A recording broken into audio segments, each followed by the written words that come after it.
کرتاس از قلم عظما مجاہد last part. پریشے بند پلکوں سے بھی خریم کی نظروں کی تپش محسوس کر سکتی تھی۔ اس نے بے چینی سے پہلو بدلا۔ اس کی لرزتی پلکیں خریم کو شرارت پہ اکسا رہی تھیں۔ صوفے سے اٹھتے ہوئے اس کے برابر دراز ہوا۔ اپنے نزدیک اس کی موجودگی محسوس کرتے پریشے نے فٹ سے آنکھیں کھولیں۔ خریم کی نگاہ سبز آنکھوں پہ پڑی جو اب کافی حد تک نارمل نظر آ رہی تھی۔ اس کے دائیں بائیں ہاتھ رکھے اس پہ جھکا جبکہ وہ حیرت سے آنکھیں کھولے اسے دیکھ رہی تھی۔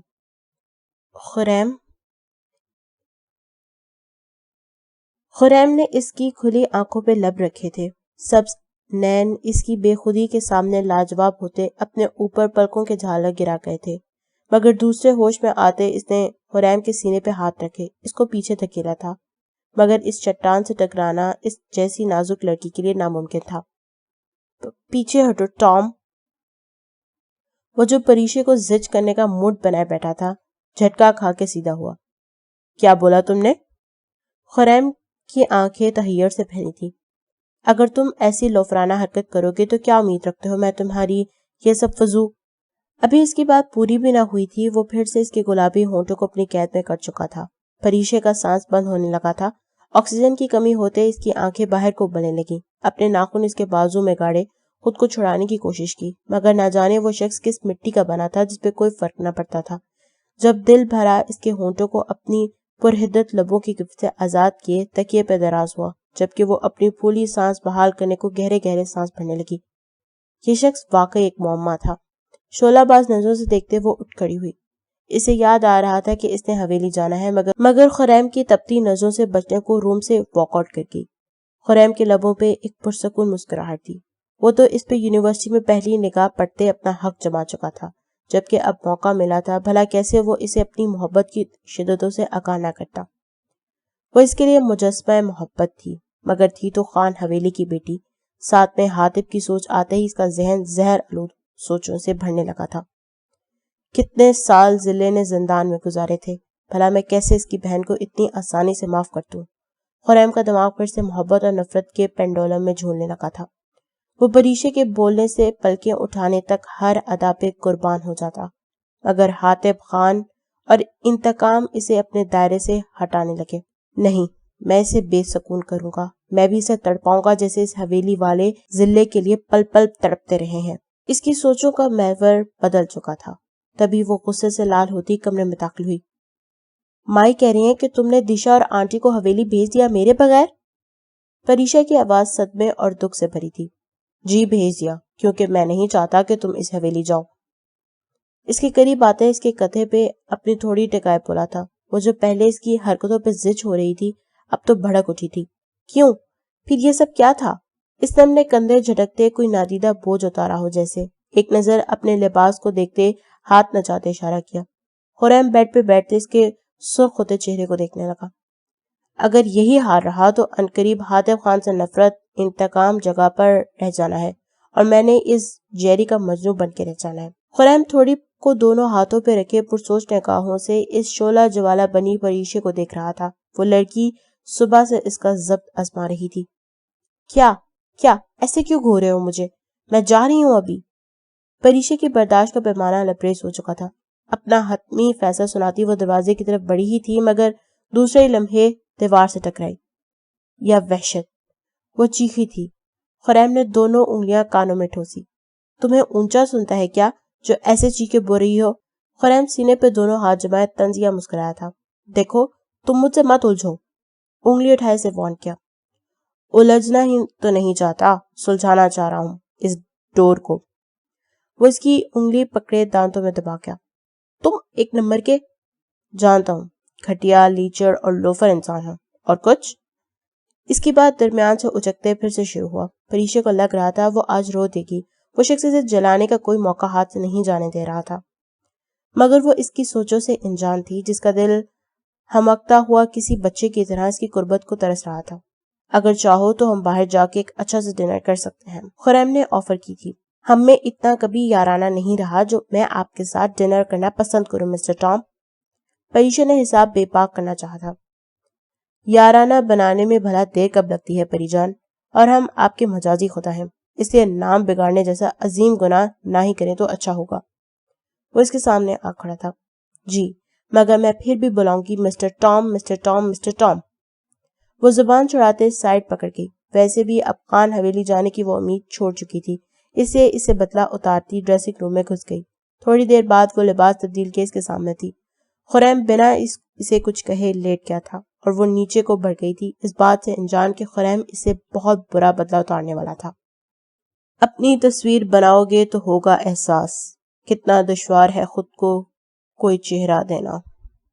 تنہائی، اندھیرا اور بھوک، ایسا لگ رہا تھا زندان میں پڑی اس عورت کے ساتھ ساتھ وہ چھوٹی مخلوق بھی پاگل ہو رہی تھی۔ اسے لگ رہا تھا آج اس کا آخری دن ہے۔ اس کے جسم کپڑے نوچے جا چکے تھے۔ عجب بے حال وہ عورت کبھی ہنسنے لگتی تو کبھی رو پڑتی۔ آج اس قید سے اس کے ساتھ چوہوں کو بھی آزادی نصیب ہوئی تھی۔ کمرے میں پھیلی بدبو آنے والے پہ ناگواری کا تاثر چھوڑ گئی تھی۔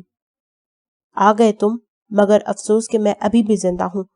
مجھے تو نہ اس کی بدوائیں لگی نہ تمہاری قید نے کوئی اثر کیا۔ آنے والے شخص سے مخاطب تھی مگر وہ بے تاثر اسے دیکھ رہا تھا اور پھر بنا کچھ کہے واپس پلٹ گیا۔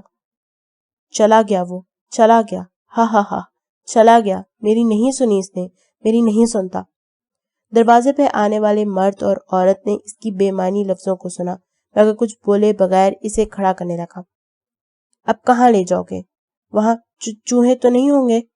تو تم میرے بیٹے ہو نا؟ اتنے سے نہیں، اتنے سے تھے، پتہ نہیں کتنے سے تھے، مگر میں تمہاری ماں ہوں نا؟ ہاتھوں کو اس کے قد سے ناپتے اپنی باتوں کی نفی کرتی عورت کو دیکھ اس کی آنکھوں میں آنسو آئے۔ پتہ ہے میں نے اسے شکوہ نہیں کیا، کوئی وہ بھی نہیں بولتا، ہاں وہ بھی نہیں بولتا۔ آنکھوں سے آنسو رواں ہوئے مگر وہ پھر بھی بولتی رہی۔ سامنے والا اسے فرصت سے سننا چاہ رہا تھا مگر وہ اس پہ ترس نہیں کھا سکتا تھا۔ وہ ایک ایسی ڈائن تھی جو انسانی شکل میں رہ کے ان کا سب کچھ برباد کر چکی تھی۔ پریشے نے مائی کے ساتھ مل کے کھانا لگایا، حویلی کال کر کے ضلع کو اس کے اسپیشل ایونٹ کی مبارکباد دیتی۔ اب کہ وہ کچھ مطمئن تھی، وہ نہیں چاہتی تھی کہ خریم زرتاج گل کے ساتھ مل کے حاطب کی خوشیوں کا برا سوچے، اسے خاموشی اختیار کیے وہ کام میں لگ گئی۔ مائی کو بھیج کے اسے ٹیبل سیٹ ہونے کا پیغام دیا۔ کچھ ہی دیر بعد مائی اس کے پاس واپس آ گئی۔ وہ جی بہت غصے میں ہے، آپ کو چائے لے کے آنے کو کہا ہے۔ مائی کے بعد اسے پھر پریشان کر گئی۔ جائے یا نہ جائے کی کشمکش میں پھنستی جب اوپر سے اس کے نام کی پکار پڑی۔ اب جانا لازمی تھا، نہ جانے کس بات پہ اس کا موڈ بگڑ جاتا۔ وہ چائے لیے کمرے میں داخل ہوئی مگر دوسرے ہی لمحے ہکا بکا رہ گئی کیونکہ چائے کپ سمیت زمین بوس ہو چکی تھی۔ کب سے آوازیں دے رہا ہوں، بہری ہو چکی ہو کیا؟ وہ دھاڑتے ہوئے اس کے سر پہ پہنچا تھا۔ میں اب الفاظ ہی گم تھے۔ اس کی شرٹ چائے گرنے کی وجہ سے خراب ہو چکی تھی۔ پہلے چینج کر آؤ۔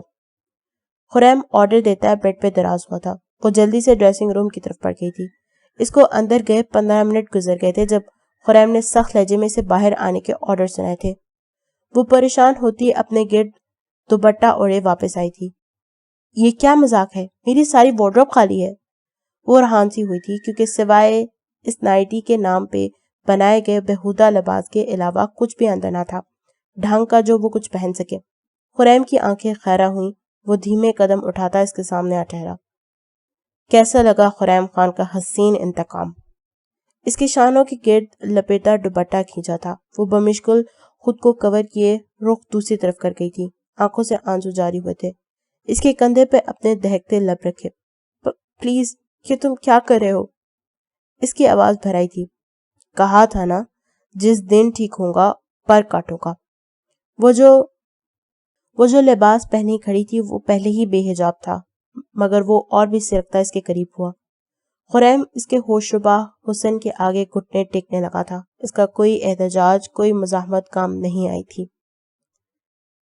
پشاور کے ہاسپٹل میں اس وقت 2 مریض ایک ساتھ ایڈمٹ ہوئے تھے۔ وہ پاگلوں کی طرح اسے اٹھائے ایک ایک ڈاکٹر کو آواز دے رہا تھا۔ وہیں نڈھال پڑی اس عورت کا بیٹا اسے ایڈمٹ کروانے لایا تھا جس کا جسم چوہے جا بجا نوچ چکے تھے مگر اس کی رپورٹس جب اس کے ہاتھ لگیں جس کے مطابق وہ کینسر کی آخری سٹیج پہ تھی، وہ اپنا مقدمہ خدا کے سپرد کیے انسانیت کے واسطے اسے ہاسپٹل لے آیا تھا۔ اسے پتا تھا اس کا وقت قریب ہے۔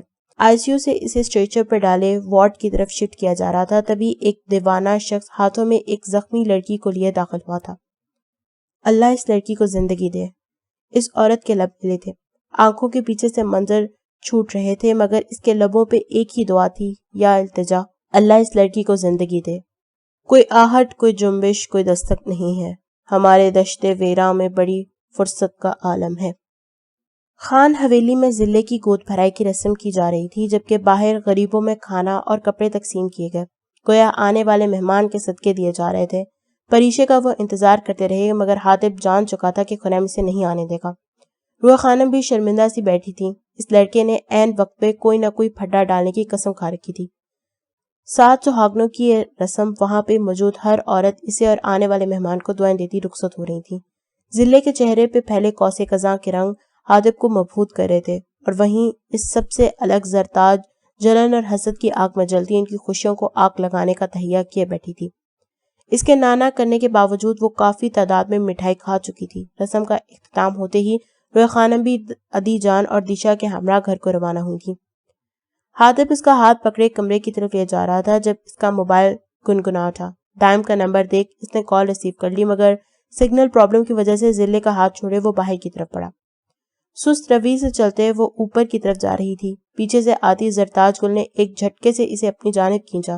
وہ جلدی میں سیڑھیوں کا سہارا لیتی بیٹھ گئی۔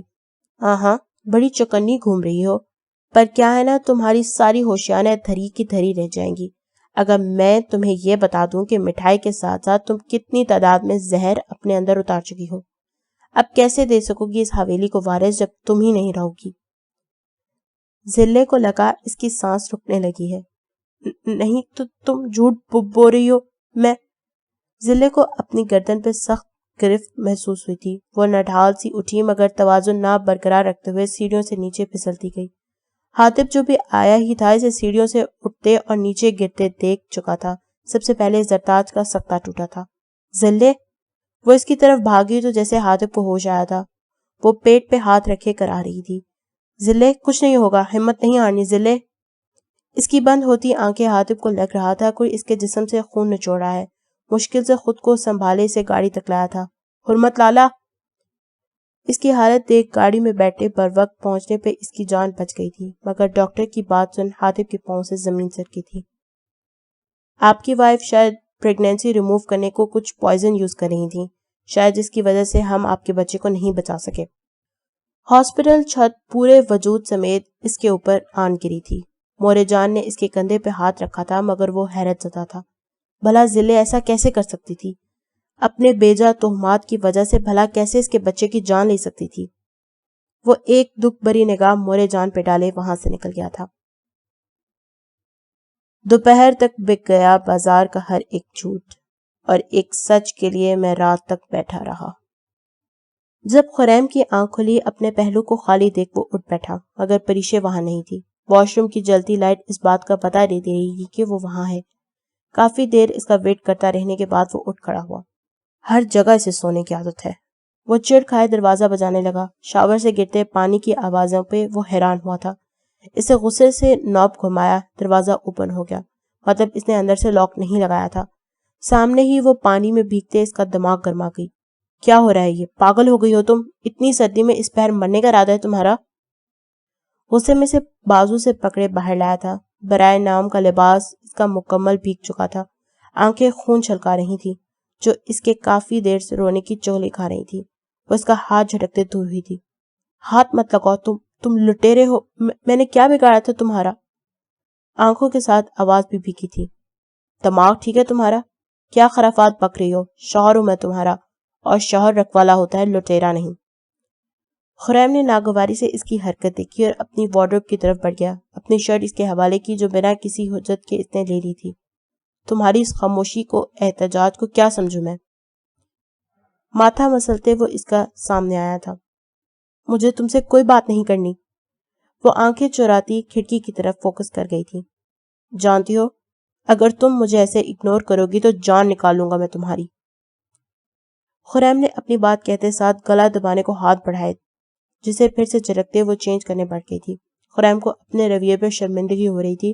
اگر وہ چاہتا تو اس مومی گڑیا کو پیار سے جیت لیتا، مگر یہ انا کی جنگ تھی، بھلا اس میں ہزاروں دلوں کا قتل ہو جائے پھر بھی انا کا پرچم بلند رہنا چاہیے۔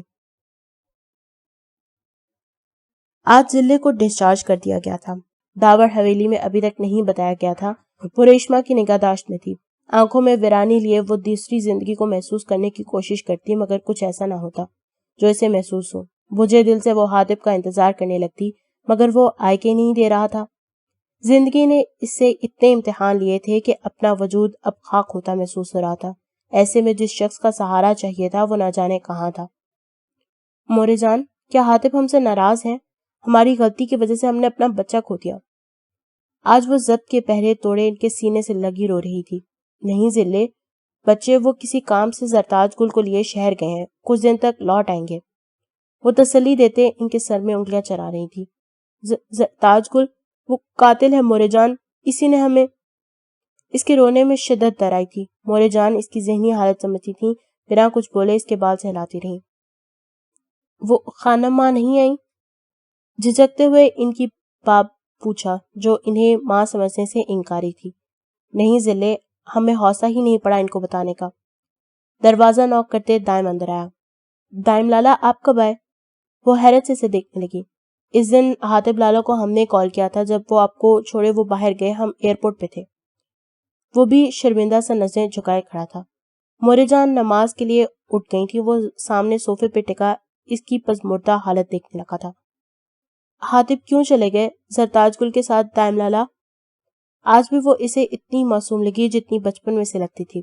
کمرے میں نرس داخل ہوئی جو اسے پرسکون کرنے کو کوئی انجیکشن لگاتی باہر چلی گئی تھی۔ دائم غنودگی میں جاتی ضلع کو دیکھنے لگا۔ اسے سوئے بھی کچھ دیر ہی ہوئی تھی جب حاطب اور مورے جان اندر داخل ہوئے۔ یہ کیا طریقہ ہے حاطب؟ ضلع اتنی پریشان تھی، ایسے وقت میں اسے تمہاری ضرورت تھی جبکہ تم۔ مورے جان کا انداز شاید پہلی بار اس کے لیے سخت ہوا تھا۔ اسے کسی کی ضرورت نہیں ہے مورے جان، ہماری بھی نہیں اور ہمارے بچے کی بھی نہیں، اسی لیے انہوں نے۔ وہ بہت شدت پسند ہو رہا تھا۔ ہم نہیں مانتے ایسا کچھ ہوا ہے، ڈاکٹر کو غلط فہمی ہوئی ہے۔ مورے جان کی بات پہ وہ سر جھٹکے وارڈروب سے کپڑے نکالنے لگا۔ حاطب اپنے رویے پہ غور کریں، اگر آپ۔ مورے جان، مجھے اپنے بچے کی قاتل سے کوئی تعلق نہیں رکھنا، کہہ دیجئے گا آپ اس سے بھی۔ اس نے بستر کی طرف اشارہ کیا مگر چونکا، وہ جاگ چکی تھی، حالانکہ وہ دونوں دبی دبی آواز میں بات کر رہے تھے۔ حاطب، ہم نے اپنے بچے کی قاتل نہیں ہے، وہ زرتاج۔ اس کی آنکھوں میں امڑ آتی بے اعتباری نے ضلع کو توڑ کے رکھ دیا تھا۔ مورے جان اس کی طرف بڑھی مگر اس نے ہاتھ کے اشارے سے ان کو اپنی جانب آنے سے منع کر دیا۔ ضلع بچے، آپ کی طبیعت ٹھیک نہیں ہے۔ وہ اسے بستر سے اٹھنے سے منع کر رہی تھی۔ کچھ نہیں ہوگا مورے جان، ضلع بڑی ڈھیٹ ہڈی ہے، اتنی جلدی اور اتنی آسان موت نہیں مرنے والی۔ مرنا ہوتا تو تب مر جاتی جب زرتاج گل نے مٹھائی کے ساتھ ہمیں زہر دیا، جب حاطب خان ہمیں اپنے ہی وجود کا قاتل کہہ رہے ہیں۔ ایک آنسو پلکوں پہ اٹکا جسے بے دردی سے صاف کیے باہر کی طرف بڑھی تھی۔ ضلع، اگر اس روم سے قدم باہر نکالا تو یاد رکھیے گا ہم اتنا کچھ برداشت کر چکے ہیں، آپ کی یہ غلطی کبھی معاف نہیں کریں گے۔ حاطب کا دو ٹوک انداز سن وہ لڑکھڑائی تھی مگر سہارا لینے کو دیوار پہ ہاتھ رکھا بنا اس کی طرف مڑے بولی تھی۔ ہم بھی قسم کھا کے کہتے ہیں حاطب خان، جب تک آپ کی آنکھوں سے بے اعتباری کی پٹی نہیں اتر جاتی ہم آپ کی شکل نہیں دیکھیں گے، چاہے ہمارا آخری وقت ہی کیوں نہ ہو۔ ضلع کا لہجہ اس سے زیادہ شفاف تھا۔ وہ اس پہ شیر کی طرح جھپٹا۔ کیوں کیا ضلع ایسا؟ ہم آپ سے اپنے بچے سے بہت پیار کرتے تھے مگر آپ کی بے رحمی نے ہمیں دونوں کو قتل کر دیا۔ حاطب خود جتنا سخت ہو رہا تھا مگر اپنی عورت کا انداز اسے گوارا نہیں تھا۔ چھوڑے ہمیں، بہت سہ لیا ہم نے اس حویلی والوں کا ظلم، جا کے اپنے اصل مجرم تلاش کرو حاطب خان، بس کر دو، ہاتھ جوڑتی ہوں میں تمہارے آگے، آزاد کر دو ہمیں۔ باقاعدہ اس کے آگے ہاتھ جوڑ گئی تھی۔ حاطب نے 2 قدم پیچھے لیے تھے اور ضلع کو لگا اس کا وجود ہوا میں معلق ہو کے رہ گیا ہے، اس کا جھوٹا بھرم بھی ٹوٹ گیا۔ مورے جان اور ریشما نے اسے روکنے کی کوشش کی مگر خالی ہاتھ اور دل لیے دشت ظلمات کے اس محل سے نکل آئی تھی۔ کتنی دیر سے وہ بنا منزل کے تعین کے چلی جا رہی تھی۔ اس کے بچپن سے اب تک کے واقعات اس کے سامنے گھومنے لگے تھے۔ اس کے حصے میں جو چند خوشیاں آئی تھی وہ ان سے بھی محروم ہو گئی تھی۔ داور حویلی کی جانب رخ کرتے سے بہت کچھ یاد آیا تھا اور پھر خریم پریشے کے ساتھ کچھ غلط نہ کرتے اسی سوچ پہ وہ انجان راستوں پہ چلتی گئی۔ آبلا پائی کی یہ مسافتیں اسے تھکا گئی تھیں۔ وہ اتنی کم ظرف نہ تھی کہ اپنی زندگی کی خاطر کسی اور کی خوشیاں داؤں پہ لگاتی۔ سامنے لوگ جوک در جوک ٹولیوں کی صورت کسی جانب پڑھ رہے تھے، جن میں مرد، خواتین، بچے بھی شامل تھے۔ کہاں جا رہے ہیں آپ لوگ؟ اس نے ایک عورت سے پوچھا تھا۔ پیر و مرشد کی درگاہ پہ جائیں گے، جہاں پہ ہر دکھ سے انسان کو امان مل جاتی ہے۔ وہ کوئی اس درگاہ کی مریدنی تھی۔ مجھے بھی لے چلیں اپنے ساتھ۔ اس کا دماغ ہر طرح کی تکلیف دہ سوچوں سے نجات چاہ رہا تھا، اور پھر وہ اس قافلے کا حصہ بنتی کوسوں میل دور آ گئی، جہاں وہ محلوں کی شہزادی ایک نوکرانی بن کے رہ گئی تھی۔ 6 مہینے اس نے گمنامی کی زندگی گزار دی۔ اس درگاہ پہ ہر روز وہ بے درد شخص آتا تھا جسے چاہتے آنا ہی اس کی عبادت تھی۔ سب کچھ دور رہ گیا، مگر وہ شخص پاس رہا۔ تنہائی میں کئی شکوے شکایتیں در آتیں، مگر اسے اپنے بچے کا قاتل بنایا گیا تھا۔ یہ بات اسے توڑ گئی تھی۔ حاطب کو لگ رہا تھا وہ ہمیشہ کی طرح اس کی غلامی میں رہنا چاہے گی، مگر اب تو وہ سب عہد توڑ گئی تھی۔ مورے جان، اسے نہیں ہے پرواہ ہماری اور نہ اس گھر کی۔ ضلع کے جانے کے بعد سے اس نے خود کو کمرے میں مقید کر لیا تھا۔ اپنی الا کو بلند کیے وہ ہر طرف سے بیگانہ کمرے میں لیٹا تھا۔ جب مورے جان کمرے میں داخل ہوئیں، ان کے پیچھے موجود پریشے پہ اس کی نگاہ پڑی۔ حاطب، ضلع یہاں سے نکلنے کے بعد داوڑ حویلی نہیں گئی، کہیں اس نے اپنے ساتھ کچھ کر نہ لیا ہو۔ مورے جان کی آواز اس کی سماعت کے لیے پگھلا ہوا سیسا ثابت ہوئی تھی۔ آپ کیسے؟ میرا مطلب ہے۔ مورے جان صحیح کہہ رہی ہیں لالا۔ پریشے کی روئی ہوئی آواز پہ وہ چونکا تھا۔ وہاں کسی کو بھی معلوم نہیں ضلع کے ساتھ کیا ہوا ہے۔ میں بھی مورے جان کا فون سنتے ہی خریم کی غیر موجودگی میں یہاں آئی ہوں۔ اسے ڈھونڈیں لالا جان، نہیں تو آپ کی پری۔ وہ اس کے سینے سے لگتی بے تحاشا روتی تھی۔ آپ کی پری کو کوئی خریم خان کے قہر سے نہیں بچا سکے گا۔ حاطب کا دل انہونی کے احساس سے دھڑکے جا رہا تھا۔ اس کا جرم اتنا بڑا نہیں تھا جتنی سے سزا سنا دی گئی تھی۔ لالا، مجھے مورے جان نے سب بتا دیا ہے۔ اگر وہ کہہ رہی تھی کہ اسے زہر دیا گیا ہے تو وہ جھوٹ نہیں بول رہی ہوگی۔ آج تک آپ کی آنکھوں پہ نہ جانے کس لیے پٹی بندھی رہی، کیا مجبوریاں تھیں جو آپ اس کے خلاف کوئی قدم نہ اٹھا سکے، مگر اس گھر کو برباد کرنے میں اگر کسی کا ہاتھ ہے تو بھابھی ماں کا ہے، سرتاج کا ہے۔ پریشے اس کے چہرے کے بدلتے زاویوں سے انجان اپنی بولی جا رہی تھی۔ داؤد بابا کا قتل، تارا جان، ارباب لالا اور اب ضلع، وہ سب کچھ برباد کر چکی ہے لالا جان۔ اس نے روتے ہوئے اس کے سینے سے سر اٹھایا تھا۔ حاطب کی ذات مسلسل زلزلوں کی زد میں تھی۔ ارباب لالا کا قتل زرگل نے نہیں، شمشیر نے کیا تھا، اور خریم نے اس چیز کا بدلہ لینے کے لیے ہم سے نکاح کیا، اور اس سب میں زرتاج گل کا ہاتھ رہا ہے۔ آج اس گھر کی بیٹی نے ان مردوں کی غیرت کو للکار دیا تھا جو کب سے کٹ پتلی بنے ہوئے تھے۔ کوئی بھی پیچھے کھڑے شخص کی موجودگی سے واقف نہ تھا، اور پھر زرتاج گل شہر جاتے غائب ہو گئی تھی۔ اس کے میکے والوں کے ساتھ مل کے حاطب نے اسے ڈھونڈا، مگر کہیں بھی اس کا نام و نشان نہیں تھا۔ خلاف توقع آج وہ گھر جلدی آ گیا تھا۔ گھر آتے نظروں نے سب سے پہلے اس دشمن جاں کو ڈھونڈا، مگر بے سود۔ پریشے گل کو میرے کمرے میں بھیجو دشا۔ خلاف توقع سے کچن اور کمرے میں نہ پاتے دشا سے مخاطب ہوا تھا۔ پری جان خان حویلی گئی ہیں۔ خریم کو لگا اسے سننے میں کچھ غلطی ہوئی ہے۔ وہ سیڑھیوں کو پھلانگتے دشا تک پہنچا تھا۔ کیا کہا؟ پریشے خان حویلی گئی ہے، کس سے پوچھ کر؟ دشا کو لگ رہا تھا وہ کچھ غلط پوچھ چکی ہے جو اس پیاری لڑکی کے لیے کوئی مصیبت کھڑی کر سکتا ہے۔ خریم لالا، ہمیں کچھ نہیں پتا۔ دشا نے پینترا بدلتے خریم خان کے ہاتھ اپنی شامت بلائی تھی۔ ابھی تم نے کہا وہ خان حویلی گئی ہے، میں پوچھ رہا ہوں کس سے پوچھ کے اس نے حویلی سے قدم باہر نکالا؟ وہ دشا کو جھنجھوڑتے پوچھ رہا تھا۔ آواز کی باشگشت پوری حویلی میں گونج رہی تھی۔ 16-17 سالہ ملازمہ نے رونا شروع کر دیا تھا۔ رویا خانم اور دادی جان بھاگتے ہوئے اپنے کمروں سے نکلی۔ پاگل ہو گئے ہو خریم خان، آج تک حویلی کے کسی مرد نے نوکروں سے ایسر بنی نہیں رکھا۔ رویا خانم نے دشا کا بازو اس کی گرفت سے چھڑایا تھا اور وہ بھی جیسے ہوش میں آیا تھا۔ ہم نے پریشے گل کو حویلی بھیجا ہے۔ تم سوچ نہیں سکتے ہمیں کتنی شرمندگی ہو رہی ہے جب رسم میں اس کے بارے میں پوچھا جا رہا تھا۔ انہوں نے خریم کو شرمندہ کرانا چاہا تھا جو پریشے کو اپنے ساتھ لانے کا کہہ کے انہیں شرمندہ کروا گیا تھا۔ اس حویلی میں ہزاروں رسمیں ہوتی رہی ہیں جہاں ضلع موجود نہیں تھی، تب کسی کو خیال آیا تھا؟ خریم کا پارا ہائی ہو چکا تھا، اس کا بس نہیں چل رہا تھا پریشے اس کے سامنے آ جائے اور وہ اس کا گلا کھولتے۔ خریم، تم پہلے بہت اپنی مرضی کر چکے ہو، بہتر ہوگا وقت اور حالات کو سمجھو۔ پہلے بھی وہ ان رسم و رواج اور اصولوں کی بھیٹ چڑھ چکی ہے اور ذلے کی فکر چھوڑ دو، وہ اپنے گھر میں بہت خوش ہے. میں ماں ہوں اس کی، کیا اپنی بیٹی کی خوشی محسوس نہیں کر سکوں گی؟ رویا خانم نے اتنے دن کا بھرا غبار اس پہ نکالا. تبھی وہ دہلیز پہ آ کھڑی ہوئی تھی. خریم کو دیکھتے اس کا سانس بند ہوا. اس کے حساب سے وہ اس وقت گھر نہیں آتا تھا. خریم کی جب اس پہ نگاہ پڑی، بھوکے شیر کی طرح وہ اس پہ جھپٹا تھا. بازو سے پکڑے اپنے ساتھ گھسیٹا اس کی چادر پاؤں میں اڑسی اور وہ گری، مگر وہ بنا کسی کی پرواہ کیے اپنے ساتھ کھینچتا رہا تھا. رویا خانم اس کے آگے استادہ ہوئی تھی. چٹاخ چٹاخ کی آواز پہ لاؤنج میں گہرا سناٹا پھیلا تھا، جبکہ وہ گال پہ ہاتھ رکھے بے یقینی سے ماں کو دیکھے جا رہا تھا. شرم آ رہی ہے کہ تم میری اولاد ہو خریم خان.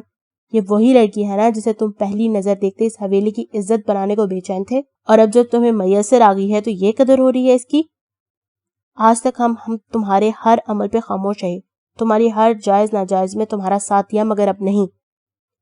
انہوں نے پریشے کو اٹھاتے اپنے ساتھ لگایا تھا. یہ میری ذلے ہے، میری بیٹی ہے. اگر تمہیں اپنی اذیتوں اور نفرت کی آگ بجھانی ہے تو جاؤ اس قبیلے کے مردوں سے لڑو. ایک معصوم لڑکی کو کس لیے انتقام کا نشانہ بنا رہے ہو؟ اس لیے کہ وہ کمزور ہے؟ رویا خانم اسے تھپڑ مارنے کے بعد اپنے لفظوں سے چھلنی کرنے لگی تھی، جبکہ پریشے انہیں اپنے ساتھ لگائے لڑتے دیکھ شرمندہ ہو رہی تھی. اگر جو انہیں پتہ چل جائے کہ اس کے گھر والوں نے ذلے کا کیا حال کیا ہے تو یقیناً وہ ان کی نفرت کے قابل بھی نہیں رہے گی. خریم اسے خونخوار نظروں سے دیکھتے اوپر کی جانب بڑھ گیا تھا، جبکہ وہ سہمی سی لڑکی وہیں کھڑی رہی تھی. خان حویلی میں ہوئے واقعات وہ ان سے شیئر نہیں کر سکی، مگر وہ جانتی تھی کہ سب زیادہ عرصہ چھپا نہیں رہے گا. حاتم نے ذلے کی تلاش میں زمین آسمان ایک کر دیا، مگر وہ جانے کہاں چھپ کے بیٹھ گئی تھی. گاؤں کا ایسا کوئی گھر نہ تھا جہاں اسے تلاش نہ کیا گیا ہو، اور داوڑ حویلی جب پریشے کہہ چکی تھی کہ وہ وہاں نہیں تھی، مطلب وہ وہاں نہیں تھی. اس کا بڑھتا ہوا گلڈ بہت پریشان کر رہا تھا. دن رات ایک کرب میں گزرنے لگے. واپس لوٹ آؤ ذلے، میں اپنی تمام کوتاہیوں کی معافی مانگ لوں گا، صرف مجھے ایک بار موقع دے دو. اپنے موبائل گیلری میں موجود اس کی گود بھرائی میں لی گئی شرمائی لجائی تصویر سے مخاطب ہوتا بے چین ہو گیا تھا. شب و روز کی تگودوں نے اسے تھکا دیا. ایسے میں شمشیر خان اس کی گرفت میں آیا، جسے ٹارچر سیل لے جا کے وہ حد درجہ اذیت کا شکار کرنے لگا تھا. ذلے کی تلاش میں ہر دن کا ڈوبتا سورج اس کی تمام جینے کی امنگیں لے جاتا. ایسے میں وہ اپنی ساری کثافت ٹارچر سیل میں موجود شمشیر خان پہ اتارتا. ہر روز اپنے پالتو کتے لے جا کے اسے مالک سے وفاداری اور غداری کا پاٹ پڑھاتا، اور اپنی زندگی کو اس زندان میں تنگ پڑتے دیکھ وہ اسے موت کی درخواست کرتا. ایسے ہی ایک نئے دن کا سورج اس کے لیے ایک نئی امید اور کرن لیے طلوع ہوا، جب 1 مہینے بعد ہی اسے ذلے کی خبر ملی. وہ بے اختیار اپنے رب کے حضور سجدہ ریز ہوا تھا. پریشے گل کو روح خانم کے کمرے میں رہتے 1 ہفتہ ہو چلا تھا. ایسے میں وہ بھول کے بھی خریم کے سامنے نہیں گئی تھی. اب بھی وہ ان کے کمرے میں بیٹھی ذلے کے بارے میں سوچ رہی تھی جب وہ اس کے سر پہ آ پہنچا. کتنے دن یہاں ٹھکانے کا ارادہ رکھتی ہیں آپ؟ منہ پہ 90 ڈگری کا زاویہ بنائے کڑے تیوروں سے اسے گھور رہا تھا. پریشے اسے اگنور کی اپنے ہاتھوں پہ لگے کیوٹیک سے کھیلنے لگی تھی. میرے خیال سے اس کمرے میں تمہارے علاوہ کوئی نہیں ہے جس سے میں مخاطب ہوں. اس کا انداز خریم کو تب چڑھا رہا تھا. وہ بنا اسے کچھ کہے کھڑی ہوتی دروازے کی طرف بڑھی. جب اس کا ہاتھ خریم کی گرفت میں آیا تھا، ایک جھٹکے سے اپنے جانب کھینچا. وہ اس کے سینے سے آ لگی. خریم کے دل پہ گویا ٹھنڈی پھوار برسنے لگی. اس کا موڈ پل بھر میں بدلا تھا. وہ تو پہلے ہی اس کی قربت پاتے بے بس ہو جاتا. اگر سوری بولوں تو مان جاؤ گی؟ خریم نے دھیمے سروں میں اس کے کان میں سرگوشی کی تو وہ جی جان سے لرز گئی. ڈرتے ہوئے نگاہ اس کی جانب اٹھائی. خریم کا دل سبز جھیل جیسی نینوں میں ڈوبا تھا. آنکھوں سے وار کرنا خوب آتا ہے چیری.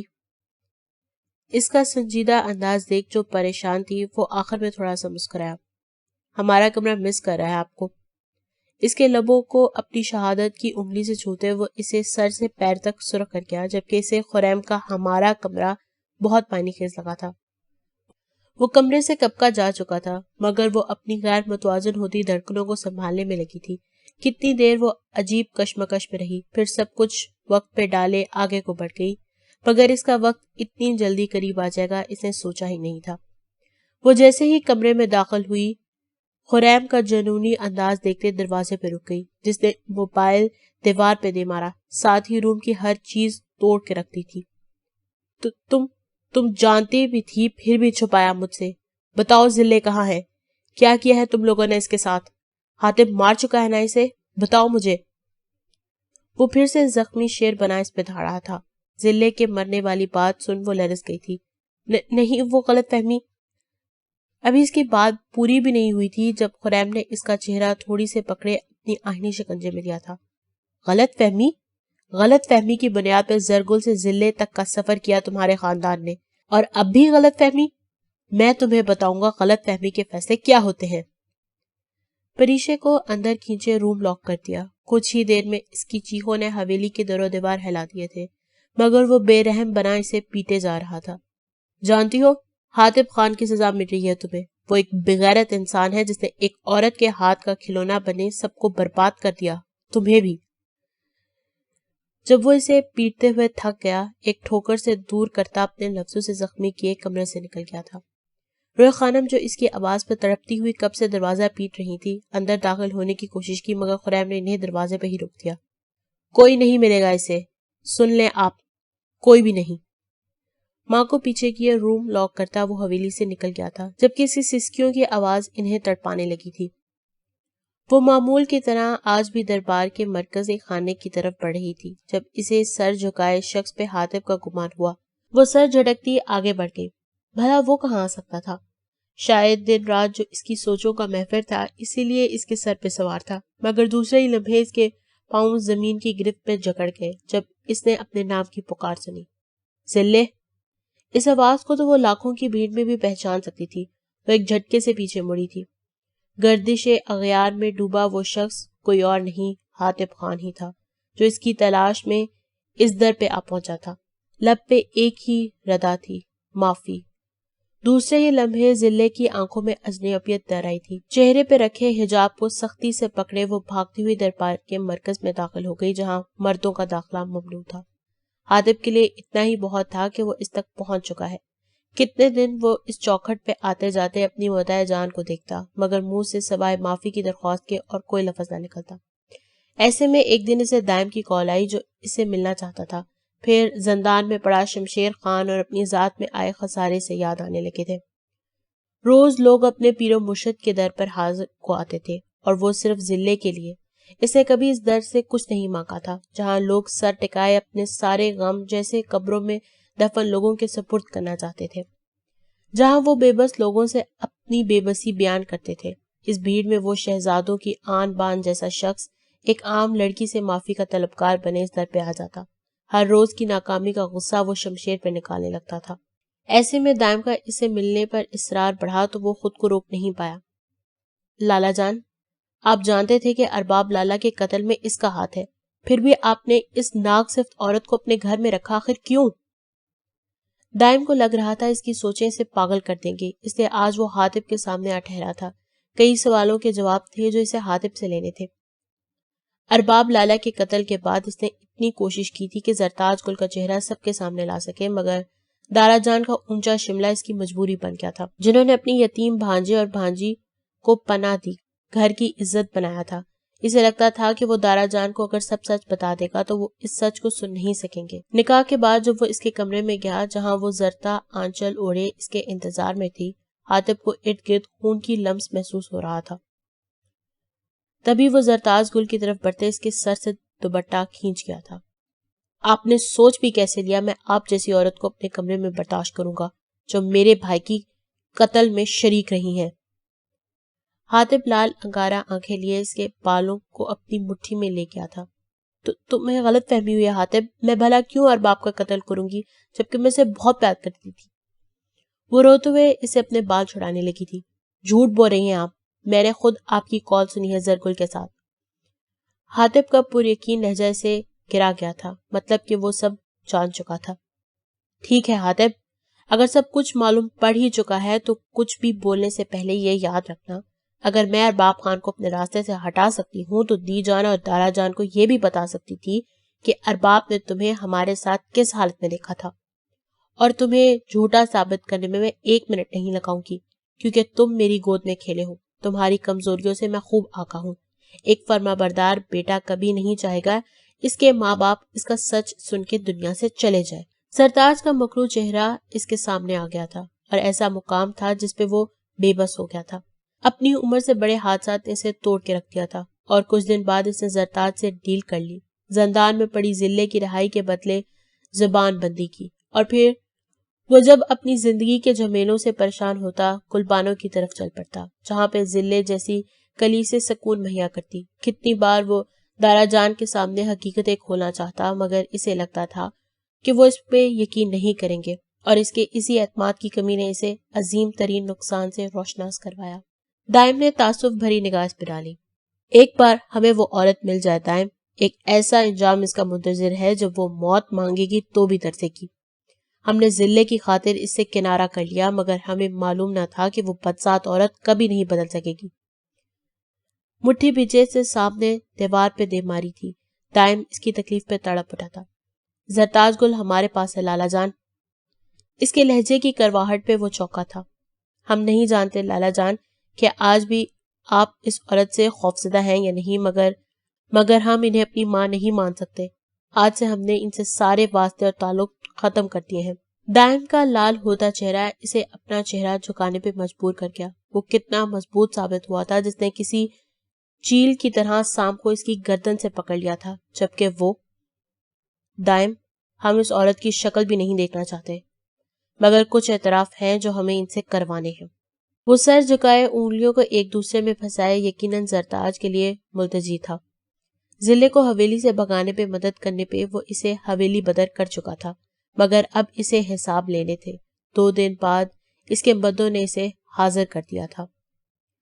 زندان میں پڑا شمشیر خان حاتب کے قہر کا شکار ہوتا رہا اور بالآخر وہ اپنے کرموں کی سزا دنیا میں بھگتے مر گیا تھا۔ حاتب اس کے سامنے اپنا شیفرڈ ڈاگ لے جا کے روز زد و کوب کرتا، مقصد اس پہ یہ جتلانا تھا کہ وہ اس کے لیے ایک کتے سے بھی کمتر ہے۔ اس کے زخموں پہ پڑتی روز کی رال اس کے جسم میں کئی کیڑوں کو نشوونما دے چکی تھی۔ ہر روز ذلے کو تلاش کرتے وہ زرتاج اور شمشیر خان کو اپنے عتاب کا نشانہ بناتا، تبھی وہ ذلے تک جا پہنچا، مگر وہ اسے بنا کوئی بات کیے اسے واپس لوٹا دیتی۔ ٹارچر سیل میں پڑی عورت زرتاج گل دن رات حاتب خان کے عتاب کا نشانہ بن رہی تھی۔ وہ اسے آسان موت نہیں مارنا چاہتا تھا۔ دارا جان اور باپ لالا کے چہرے اس کے سامنے گھومتے تو اس کا خون کھول اٹھتا، اور سب سے بڑھ کے ذلے اور اس کا بچہ حاتب کا عظیم نقصان کر چکی تھی۔ وہ مجھے معاف کر دو حاتب، میں بہت گناہ گار ہوں۔ آج جب وہ داخل ہوا تو پہلی صدا آئی تھی، مگر وہ اس کے لیے اس سیل میں سانپ چھوڑ گیا تھا۔ اس سانپ صرف عورت نے اس کا سر بھی کچل دیا تھا۔ دائم آتا تو اس کے سامنے اپنی ممتا کے واسطے دیتی، وہ عورت اسے بھی اذیت میں مبتلا کرتی۔ اسی کی وجہ سے خان حویلی کی خوشیاں ختم ہوئی۔ ان کی پریشیں ہمیشہ کے لیے ان سے دور ہو گئی۔ اپنے نقصان کا احساس ہر رشتے پہ حاوی تھا۔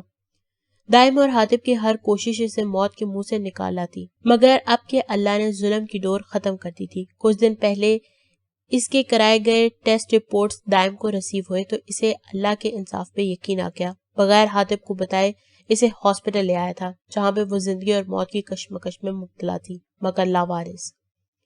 خوشحال خان کی درندگی سے بھاگتے وہ لڑکی ذلے تھی، جو گھر بدر ہوئی تھی تو باہر بھی امان نہ پائی، اور تقدیر پھر سے اسے دوبارہ اس چوکھٹ پہ لے آئی جہاں سے وہ اپنوں کا مان ہارے نکلی تھی۔ اس وقت حاتب سے منسوب 2 عورتیں ہاسپٹل میں تھیں۔ زرتاج گل جو ہمیشہ خاندانی بیوی ہونے کے زوم میں تھی، اس کے لیے کوئی بھی دعا کو نہیں تھا، حتیٰ کہ حاتب نے اس کے بھائی تک کو مار دیا تھا۔ ذلے جس کی سانسیں حاتب کے لیے اپنی زندگی سے بھی اہم تھی۔ آج کتنے دن بعد وہ گھر آیا تھا۔ ذلے کو ڈھونڈنے کی ہر کوشش کے بعد بھی وہ اسے نہیں مل سکی تھی۔ سامنے ہی وہ داجی، دادی ماں اور روح خانم کے ساتھ موجود تھی۔ داجی، آپ بھول بیٹھے ہیں، آپ کے پہلو میں بیٹھی یہ لڑکی ذلے کے مجرم کی بہن ہے۔ ماتھے پر ان گنت بل ڈالے وہ داجی کے سامنے آ ٹھہرا تھا۔ خریم خان، یہ مت بھولو کہ ہم بھی ذلے کے معاملے میں اتنے مجرم ہیں جتنے وہ۔ کاش کہ میں زرگل کو ان کے حوالے کر دیتا تو آج یہ دن نہ دیکھنے پڑتے۔ داجی کے آواز کے سامنے اس کی آواز دب گئی تھی۔ ہم شرمندہ ہیں کہ ہمارے ماضی کے فیصلوں نے جہاں ہماری بیٹی کی زندگی برباد کی، آج پریشے بھی سے دور سے گزر رہی ہے، مگر یاد رکھنا خریم خان، اب اگر تم نے اپنی درندگی کا ثبوت دیا، اچھا نہیں ہوگا تمہارے حق میں۔ شرمندگی کا عنصر داجی کی باتوں سے نہیں بلکہ انداز سے بھی جھلک رہا تھا۔ وہ پاؤں پٹکتے وہاں سے روانہ ہوا تھا۔ کمرے میں آتے ایک زوردار مکہ دیوار پہ مارا تھا۔ آپ کی بہو بہت پیاری ہے، یہ سبز آنکھیں، شہد جیسے بال، یہ دودھیا رنگت۔ آنکھوں کے دریچے پہ ماضی کی تصویر آئی تو اپنی آواز کی گونج پیدا ہوئی تھی۔ بہو آئے گی تو ذلے آئے گی نا۔ آنکھوں سے آنسو روا ہوئے تھے۔ اس نے اپنی گڑیا کے لیے ایک کلی مسخ دی تھی، بدلے میں کیا ملا؟ کچھ بھی نہیں، اپنی محبت کی بے حرمتی اور ملال۔ وہ جس قبیلے سے تھا، عورت کے لیے بغاوت کرنا بغیرتی تصور ہوتا، مگر وہ اپنی سوچوں میں اپنی ہمسفر کا عکس بناتا تو ساتھ میں ذائچے میں عزت بھی ڈالتا، مگر وہ پہلی ہی سیڑھی پہ ناکام ٹھہرا۔ دونوں ہاتھوں میں سر گرائے اپنی غلطیوں کا تدراک ہوا تھا، مگر حاطب کا جرم اتنا بڑا تھا، وہ پریشے سے بدلہ لے رہا تھا۔ وہ جو چاہتا تھا زرتاج کو حاطب کے سامنے بے نقاب کر کے دونوں گھرانوں میں سرخروئی حاصل کرے گا، زرتاج کی گمشدگی بھی اس کے لیے معمہ بن گئی تھی۔ دروازہ واہ ہوا تو پریشے اندر داخل ہوئی۔ ضلع کا پتہ چل گیا ہے خرم خان اور لالا۔ کیا تم سچ کہہ رہی ہو؟ اس کی بات پوری سنے بغیر اس کے سر پہ پہنچا تھا۔ اس کی آنکھوں میں موجود نمی پریشے کو چونکا گئی تھی۔ وہ رو رہا تھا، مگر کس لیے؟ ہاں، اس نے کھوئے سے انداز میں جواب دیا۔ خرم نے فرتے جذبات میں سے گلے سے لگا لیا تھا۔ تمہاری سب خطائیں معاف پریشے، سب خطائیں معاف۔ خوشی اس کے انگ انگ سے آیا تھی، اسی لیے وہ بھی نہیں جانتا تھا کہ وہ کیا بول رہا ہے۔ پریشے گنگ سی کھڑی اس کی ضلع کے لیے دیوانگی دیکھ رہی تھی۔ اگر ضلع نہ ملتی تو اس کا کیا انجام ہوتا؟ یہ سوچ ہی سے اندر تک لرزا گئی تھی۔ یہ تو وقت نے طے کرنا تھا کون کس کی خطائیں معاف کرتا ہے۔ زرتاج کی نگاہ حاطب کے بازو میں زخمی ضلع میں پڑی تھی۔ آنکھیں بند کرتے اس نے اس لڑکی کے لیے دعا کرتے شاید اپنے گناہوں کا بوجھ کم کرنا چاہا تھا۔ اس کا ماضی اس کے سامنے کھلی کتاب کی طرح تھا۔ ارباب خان سے بیزار زرتاج نے دوسرے مردوں سے روابط بڑھانے شروع کر دیے تھے۔ صرف نفس کی طلب اور خود کو سراہے جانے کا ہوس اس عورت کو ایک گالی بنا دیا تھا۔ اپنے ایک گناہ کو چھپانے کو اس سے کئی گناہ سرزد ہوتے تھے۔ وہ جو چاہتی تھی زرگل ارباب کو مار دے تاکہ وہ دونوں ایک ہو سکیں۔ جوانی کی دہلیز پہ قدم رکھتے حاطب خان نے اسے اس کی جانب متوجہ کر لیا۔ اس کے دل میں دونوں کو ختم کرنے کا پلان سوچا، جسے اس نے شمشیر کو اپنی محبت کے جال میں پھینکتے بڑی آسانی سے ہٹا دیا، اور وہ زمانے کا بے وقوف انسان اس کے اشاروں پہ چلتا ایک عبرت ناک انجام تک جا پہنچا تھا۔ وہ خالی ہاتھ خالی دل لیے حاطب کا انتظار کرتی رہی، جو کبھی لوٹ کے ہی نہیں آیا۔ مورے جان جو ضلع کے لیے ہاسپٹل آئی تھی، اسے اس حال میں دیکھ کے کانپ اٹھی تھی۔ وہ جو کرو فرض سے حویلی میں چلتی تھی، اس کے سر کے بال اتارے جا چکے تھے۔ ہاف سلیو میں اس کے جسم پہ جا بجا زخم تھے، جیسے کسی نے بڑی فرصت میں ان پہ کشید کاری کی تھی۔ مورے جان کو دیکھتے سے دونوں ہاتھ معافی کے لیے جوڑے۔ 6 مہینے وہ عورت کیا سے کیا ہو چکی تھی۔ کیا ہی اچھا ہوتا زرتاج کہ تو ایک مرد پہ اکتفا کر لیتی۔ تیرے اس لالچ نے جہاں خان حویلی کے مکینوں کو دکھ دیے، وہیں تو بھی خالی ہاتھ رہ گئی۔ مورے جان کی باتیں سے مزید دکھ پہنچا رہی تھی۔ آج تک جو تم دوسروں کے لیے بوتی رہی ہو، اب خود کاٹو گی۔ وقت آ گیا ہے زرتاج گل، ہمارا ظرف اتنا بڑا نہیں ہے کہ ہم تمہیں معاف کر سکیں، مگر اللہ تمہارے حال پہ رحم کرے، تمہاری موت میں آسانی پیدا کرے۔ حالانکہ جو تم نے کیا ہے، کاش کہ تمہیں کفن اور قبر بھی نہ نصیب ہو۔ شاید ہی کسی انسان نے کسی اپنے کو اتنی بے رحم دعا دی ہو جو مورے جان اسے دیتی روانہ ہو گئی تھی۔ اس نے ایک نگاہ آسمان کی طرف اٹھائی، مگر اس کی وسعتیں دیکھنے کو ہاسپٹل کی چھت حائل ہو گئی۔ ہم نے آپ کو ایک ماں کا درجہ دیا تھا، مگر آپ نے کیا کیا؟ ہم سب کی زندگیاں برباد کر دی بھابھی ماں۔ شاید ہی کبھی ہم لوگ سنبھل سکیں۔ پریشے کے کندھے پہ ہاتھ رکھے دائم نے افسوس بھری نگاہوں سے اسے دیکھا تھا۔ زرتاج گل نے اپنے بندے ہاتھ ان دونوں کے سامنے کیے تھے۔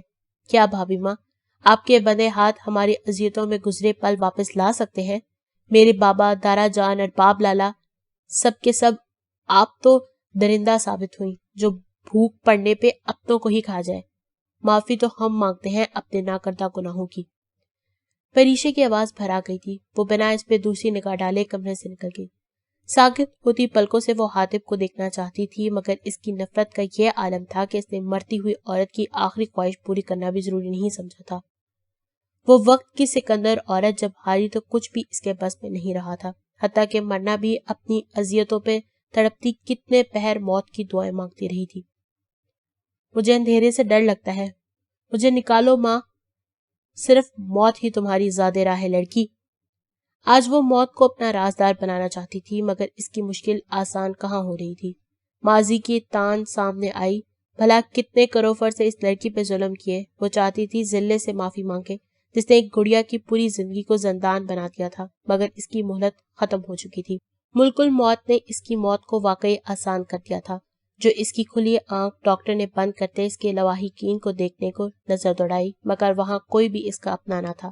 ہاسپٹل میں اس کے ورثاء کا پتہ لگانے کی کوشش کی گئی، کوئی بھی اس کا وارث بننے کو تیار نہ تھا۔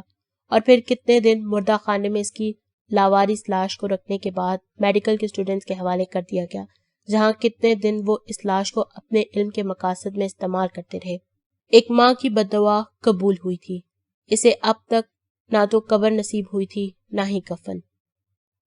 ذلے کی آنکھ کھلی تو کتنی دیر وہ سمجھنے کی کوشش کرتی رہی کہ وہ کہاں ہے۔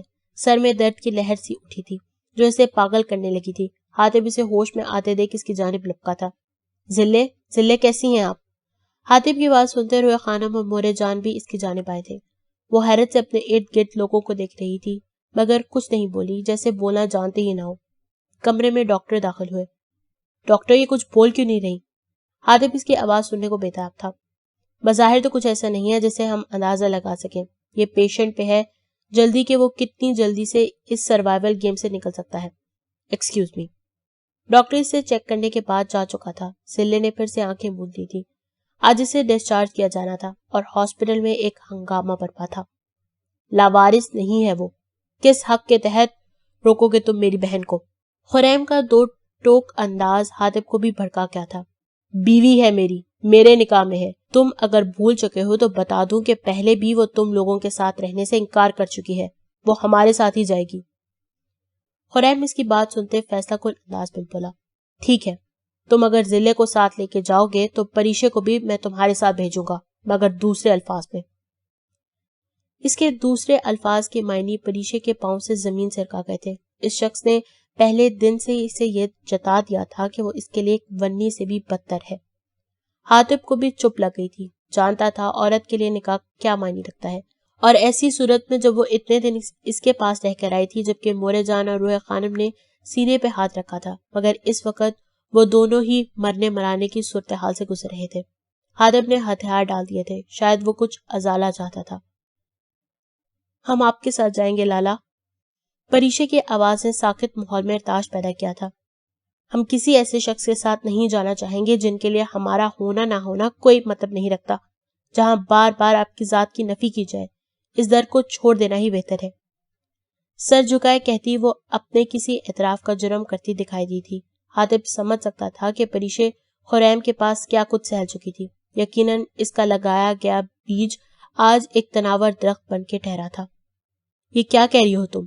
اگر کسی خوش فہمی میں ہو تو میں تمہیں بتا دوں کہ سوچنا بھی مت کہ خریم خان کسی بھیکاری کی طرح اس کے در پر آئے گا۔ خریم نے نخوت سے کہتے دوسری طرف چہرہ کیا تھا۔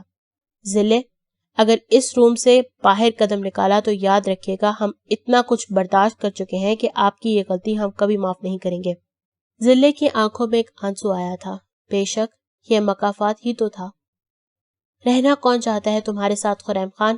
تم ایک بزدل مرد ہو جس نے ہمیں بے ساکھی بنایا۔ حاتب خان کو جھکانے کے لیے ہم اپنے لالا کو کبھی تمہارے آگے جھکنے نہیں دیں گے۔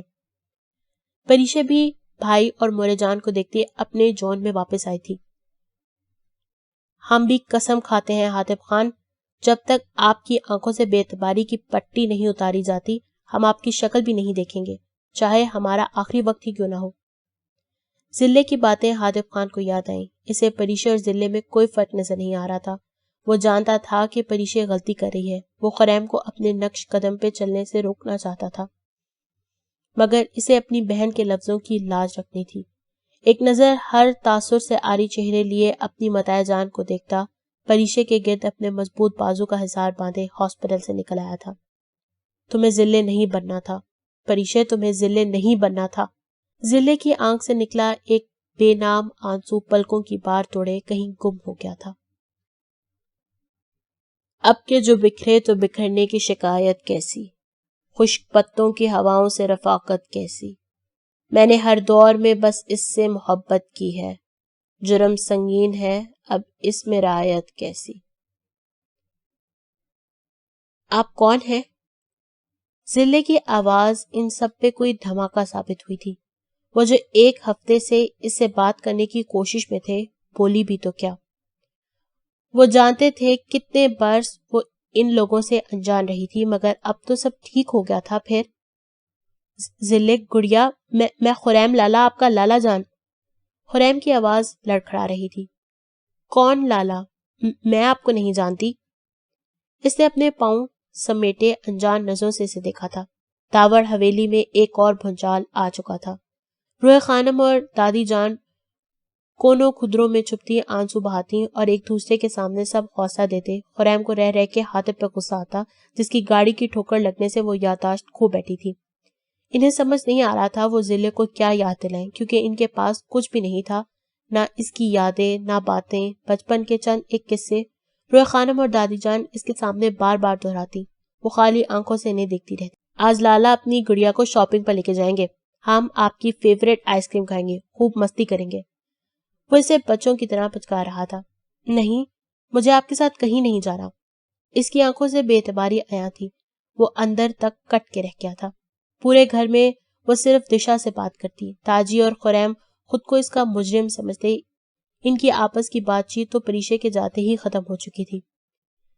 مال میں گھومتے اسے ایک لڑکی پر پریشے کا گمان ہوا تھا۔ وہ نہ چاہتے ہوئے بھی اس کی جانب قدم بڑھا گیا تھا، جہاں 2 اور لڑکیاں اور ایک لڑکا اس کے ہمراہ تھے۔ بات کرتے ہوئے اس نے گردن موڑے اپنے دائیں جانب موجود لڑکی کو دیکھا۔ اس کا شک یقین میں تبدیل ہوا تھا۔ وہ پریشے ہی تھی۔ جینز پہ پشاوری کرتا پہنے، ڈھیلا سا اسکارف اوڑھے، وہ اسے اپنی پہلی ملاقات کا دن یاد دلا رہی تھی۔ ایک دوسرے کے ساتھ شاپنگ بیگ ایکسچینج کرنے کو وہ رکے، تبھی ان کے ہمراہ لڑکے نے پریشے کی جانب جھکتے کچھ کہا تھا۔ جہاں سب کا کہکا بلند تھا، وہیں وہ بلش کرتی پریشے خریم کو تپا گئی تھی۔ وہ لمبے ڈگ بھرتا اس کے سر پہ پہنچا تھا، تبھی اس لڑکے کو بازو سے کھینچے پریشے سے فاصلے بھی کیا تھا۔ کیا چل رہا ہے یہ؟ اس لیے تم خریم خان سے زیادہ چاہتی تھی نا، تاکہ تم یہ سب کر سکو؟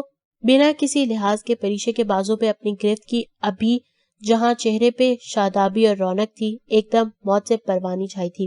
ہی مسٹر، لیو ہر۔ اس لڑکے نے پریشے کو مزاحمت کرتے دیکھ خریم کے سامنے آتے ایک پنچ رسید کیا۔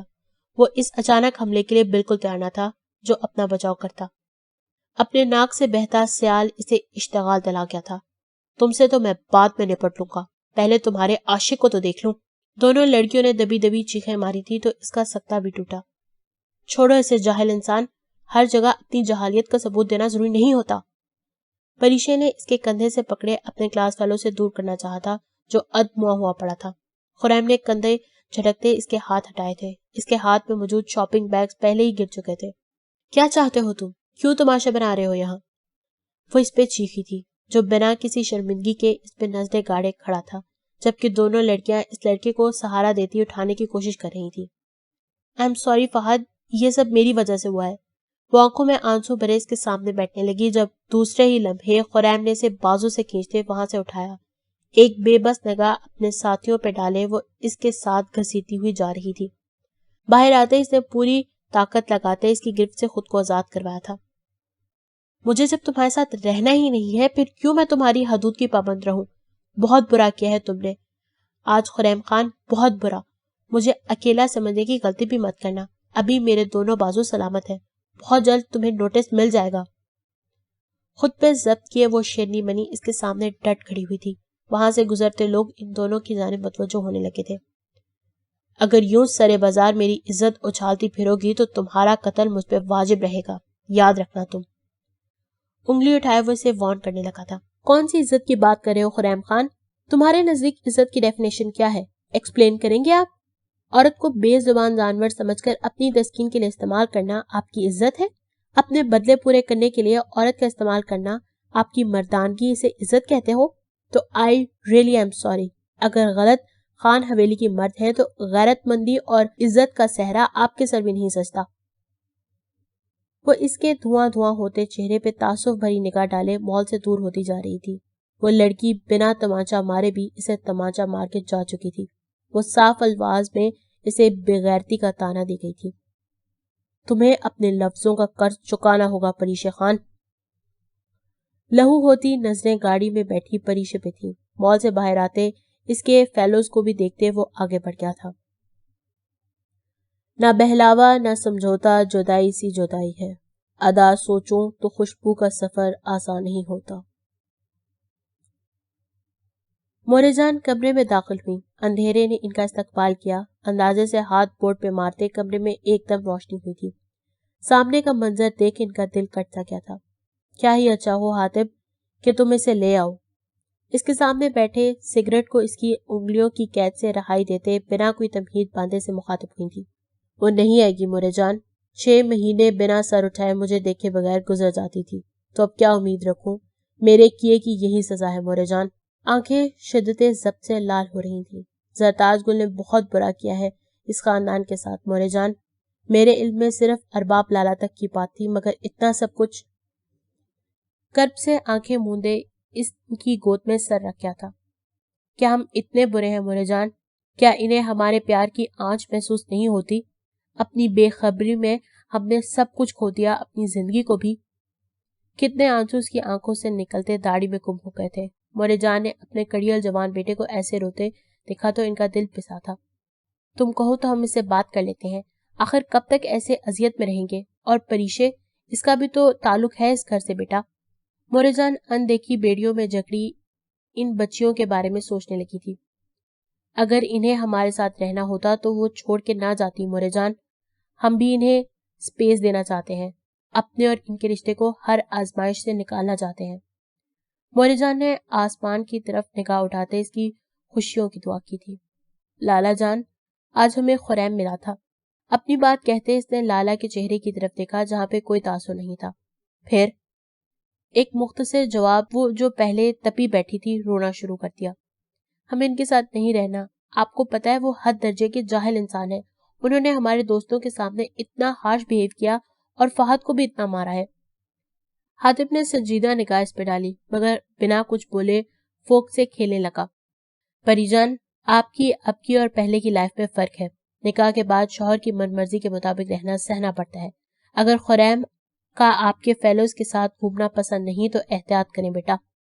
مورے جان کی بات سنتے اسے 40 واٹ کا جھٹکا لگا تھا. سیریسلی مورے جان؟ وہ میرا شوہر نہیں ہے اور نہ میں اس زبردستی کے رشتے کو مانتی ہوں.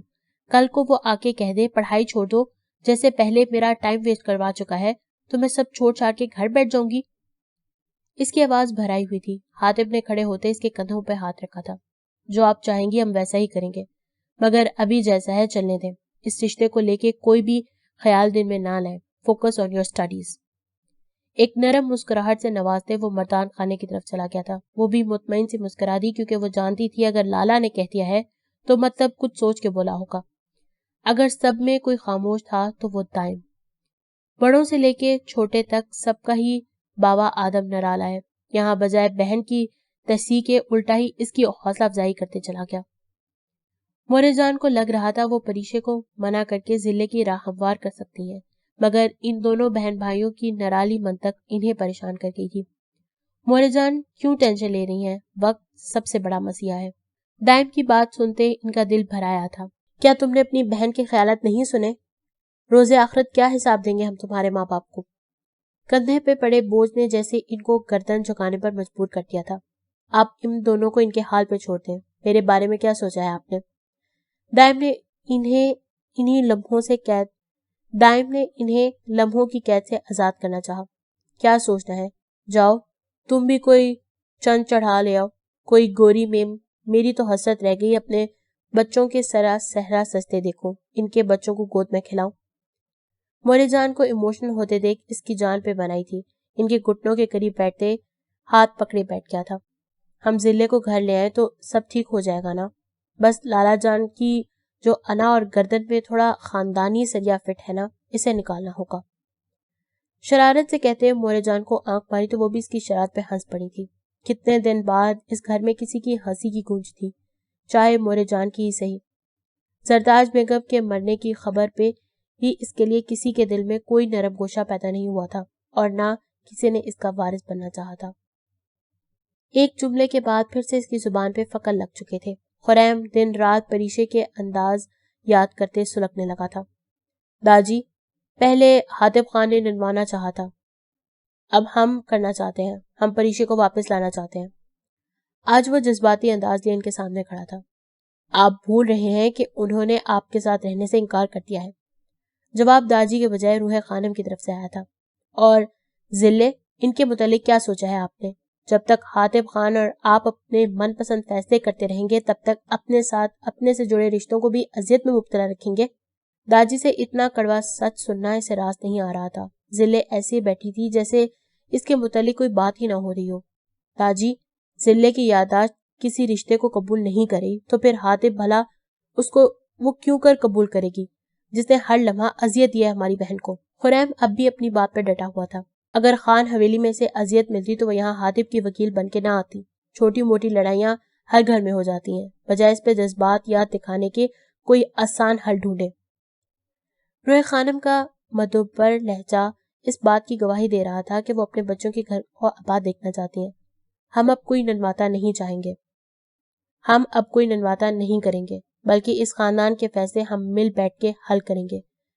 ڈاور خاندان جس دشمنی کی جڑ ختم کرنا چاہتے ہیں، اسے تمہاری بے وقوفی نے بڑھاوا دے دیا ہے۔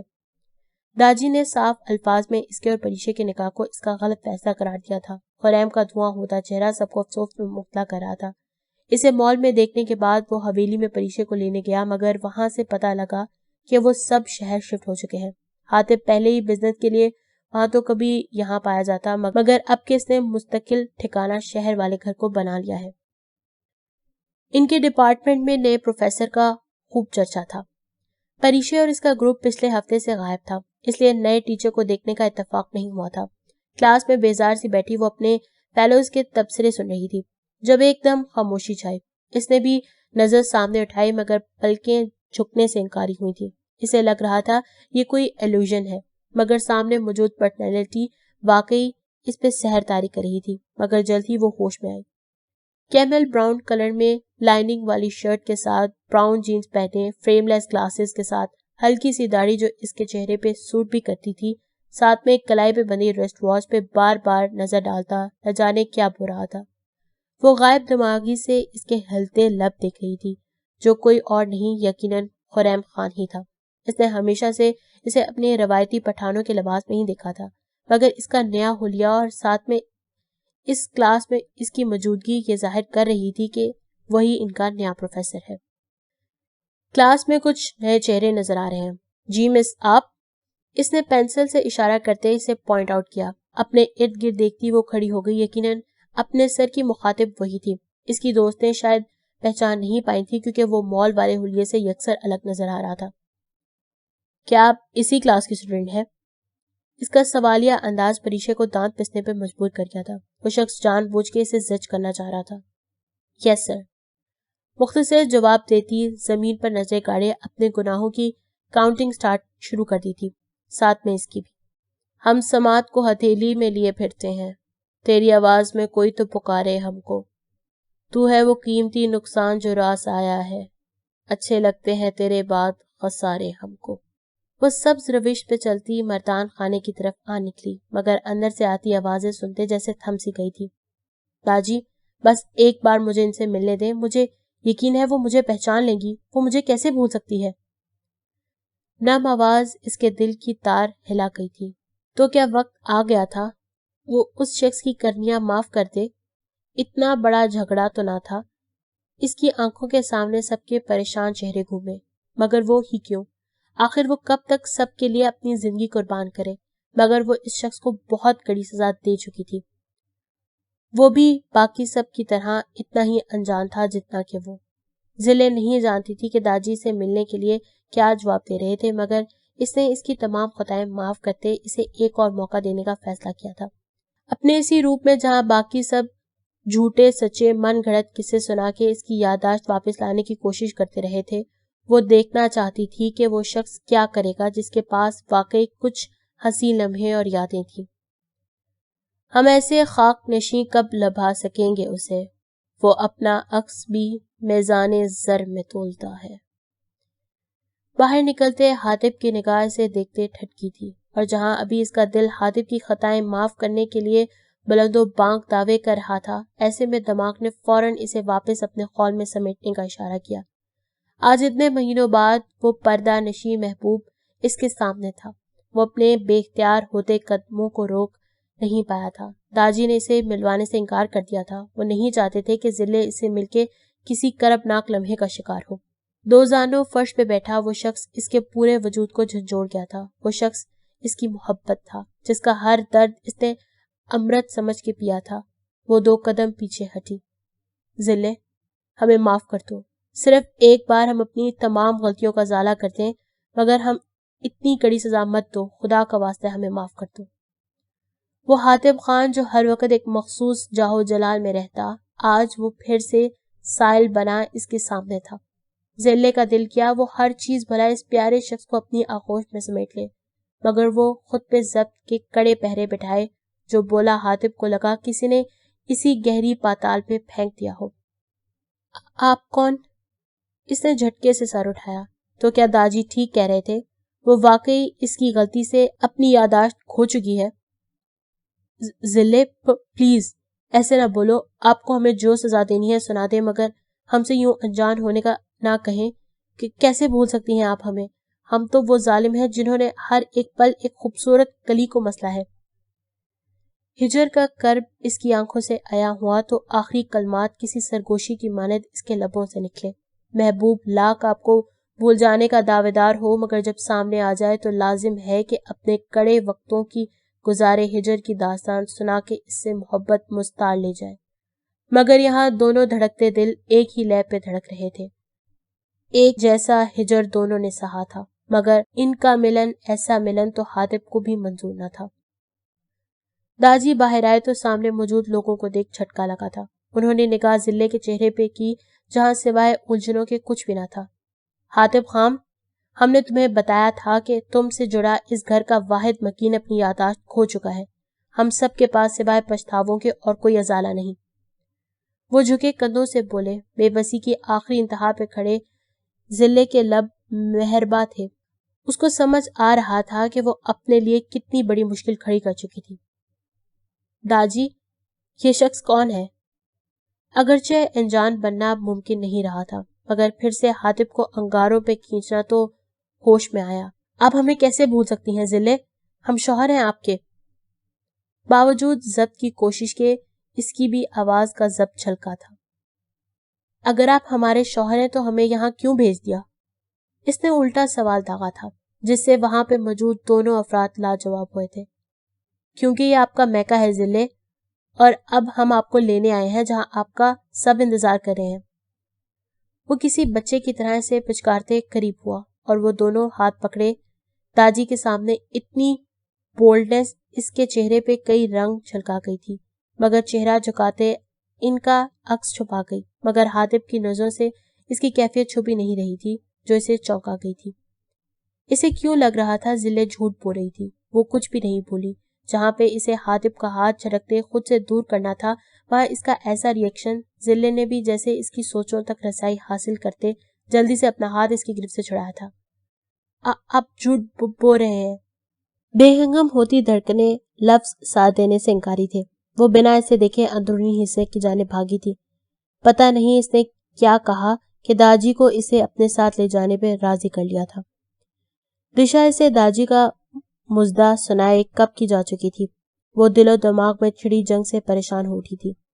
ذلے، ہم سب یہی چاہتے ہیں کہ تم خان حویلی جاؤ، شاید تمہیں وہاں رہتے کچھ یاد آ جائے، اپنی زندگی کا ایک بڑا حصہ جہاں گزار کے آئی ہو۔ روح خانم کی بات پہ وہ اندر ہی اندر تلملا گئی تھی۔ صاف الفاظ میں کہے نا کہ جہاں زندگی کا بدترین عرصہ گزارا ہے، مگر بنا کچھ بولے سرد نظریں روح خانم پہ گاڑی تھی۔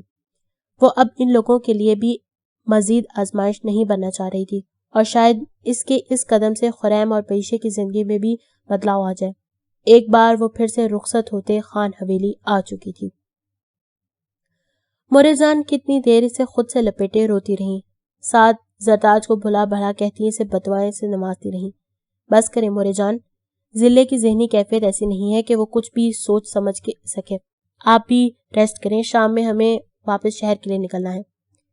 موریزان کے کندھوں پہ تسلی آمیز انداز میں دونوں ہاتھ رکھے انہیں خود سے لگایا، جبکہ ذلے کے سامنے اس گھر سے جڑی کتنی یادیں سر اٹھانے لگی تھی۔ موریزان، ہمیں اپنے بچے کے قاتل سے کوئی تعلق نہیں رکھنا۔ آپ کی غلطی کبھی معاف نہیں کریں گے ہم۔ حاطب کی آواز نے رگوں میں دوڑتے خون کو منجمد کر دیا تھا۔ کیسے دے سکوں گی اس حویلی کو وارث جب تم ہوگی ہی نہیں؟ زرتاج کی آواز پہ سے لگ رہا تھا کہ ابھی وہ کسی کونے کھجرے سے نکلتی اس کے سامنے آ ٹھہرے گی، اور وہ چکراتے سر کو تھامے صوفے پہ ٹک گئی۔ حاطب فوراً اس کی جانب لپکا۔ ذلے کیا ہوا ہے؟ آپ ٹھیک تو ہیں؟ پریشانی اس کے چہرے ہی نہیں آواز سے بھی آیا تھی۔ پتہ نہیں، ہمیں کچھ اچھا محسوس نہیں ہو رہا، ہمارا دم گھٹ رہا ہے یہاں، ہمیں واپس جانا ہے۔ وہ کہتے ساتھ کھڑی ہو گئی اور مرکزی دروازے کی طرف بڑھی، مگر راستے میں رکنا پڑا۔ سامنے موجود دائم ایک خوشگوار حیرت سے اسے دیکھ رہا تھا۔ ذلے، واٹ اے پلیزنٹ سرپرائز لالا۔ دائم کی آواز میں تحیر تھا۔ لالا، پہلے بتاتے نا، ہم دھوم دھام سے انہیں رخصت کروا کے لاتے۔ چلو شکر ہے تم آ گئی، ویسے بھی ہم واپس جا رہے ہیں، تم سے ملے بغیر جاتے تو یقیناً بے چین گھومتے۔ ایک آنکھ دباتے شرارت سے اسے دیکھا۔ وہ گڑبڑا گئی، جبکہ حاطب مسلسل اس کے چہرے کے اتار چڑھاؤ نوٹ کر رہا تھا۔ ابھی اس نے کچھ بولنے کو لب ہلائے ہی تھے، حاطب نے اس کے گرد اپنے مضبوط بازو کا حصار کھینچا۔ ذلے کی طبیعت ٹھیک نہیں ہے دائم، تو مورے جان کو لے کے چلو، ہم کچھ دیر میں شہر کے لیے نکلتے ہیں۔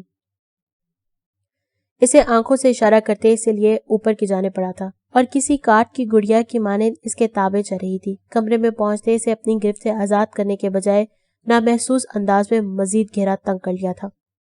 ذلے کھوئی سی کیفیت میں کھڑی 6 مہینے بعد اپنے اس کمرے کو دیکھ رہی تھی، جسے حاطب نے نوٹ کرتے اس کے سر پہ اپنی تھوڑی جمائی تھی۔ سب کچھ ویسا ہی ہے میری جان، جیسا تم چھوڑ کے گئی تھی، سوائے ہمارے۔ سرگوشی سی ہوئی، وہ تو ہوش میں آئی اس کی گرفت سے نکلنے لگی۔ کیا ہوا یار؟ ابھی آپ کو سب کچھ یاد بھی تو کروانا ہے۔ اس کمرے سے ہماری ان گنت یادیں وابستہ ہیں، جب ہم ایک ہوئے تھے۔ اس کی مدھم سرگوشی ذلے کی جان نکالنے کے در پہ تھی۔ پلیز ہمیں چھوڑیں، ہمیں کچھ یاد نہیں کرنا۔ خود کو اس کے سحر سے نکالنے کی کوشش میں نڈھال ہوتی وہ منمنائی تھی۔ اوکے، آپ فریش ہو جائیں، اس کمرے میں آپ کے استعمال کی ہر چیز موجود ہے، کچھ دیر میں ہمیں شہر کے لیے نکلنا ہے۔ اس کی حالت پہ ترس کھاتے اسے آزاد کیا تھا۔ شہر کے نام پہ اسے لگا کچھ کڑوا حلق میں چلا گیا ہے، یقیناً وہاں زرتاج گل بھی موجود ہوگی۔ اس کے انجام سے بے خبر وہ بے ساختہ سوچوں میں گم گئی۔ کیا ہوا ذلے؟ ابھی آپ اپنے ننھے سے دماغ پہ زیادہ زور نہ دیں، سب کچھ یاد آ جائے گا دھیرے دھیرے سے۔ حاطب کے لب گھنی مونچھوں کے زیر سایہ مسکرائے تھے۔ وہ صحیح کہہ رہا تھا، اسے سب کچھ یاد آ رہا تھا۔ قدم بقدم پہ حاطب کی بدلتے رویوں کی داستان رقم تھی یہاں، جہاں کبھی شدت اظہار محبت تو کبھی نفرت کا سرا پکڑا جاتا۔ ایک ٹھنڈی سانس خارج کرتے خود کو آنے والے وقت کے حوالے کیے ڈریسنگ روم کی جانب بڑھ گئی تھی۔ وہ نہ بولنے کی برابر بولتی تاکہ کسی کو اس پہ شبہ نہ ہو۔ حاطب یہ نوٹ کر چکا تھا، وہ حالات سے کوئی مزاحمت نہیں کر رہی تھی۔